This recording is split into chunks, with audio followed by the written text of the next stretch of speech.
Tu sais, quand on est pauvre, des fois, bon, on a tellement de problèmes dans la vie que la dignité, c'est maintenant le cadet de nos soucis. Pourtant, il y a des pauvres qui gardent la dignité, mais il y a d'autres pauvres aussi, on les comprend pas. Ils pensent que le fait d'être pauvre, c'est enlever la dignité. Alors, ils partent à l'église, c'est maintenant leur truc qui tombe n'importe comment. Jamais tu vois un riche vient à l'église, s'assoit devant, et puis il tombe. Non, le riche, il vient, on lui donne la chaise, il est là, c'est lui qui regarde, qui observe.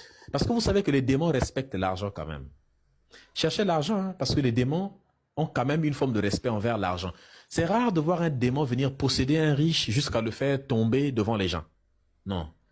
Ça, c'est, ça, on voit les gens faire ça, des quelques riches qui font ça, c'est parfois eux-mêmes qui sont des pasteurs aussi, voilà, ou bien c'est pour se faire voir uniquement.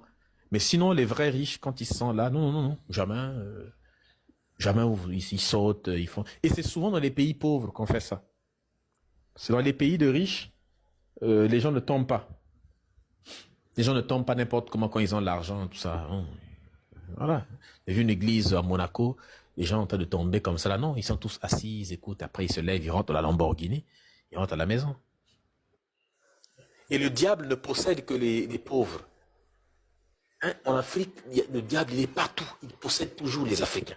Toujours les Africains. Et le diable est toujours là-bas. Malgré, et en plus, l'Afrique, c'est l'endroit qui élève le plus de prières au monde. Mais c'est les Africains sont les gens les plus possédés aussi par le démon. Je comprends pas. Vous élevez le plus de prières et le démon vous emmerde le plus.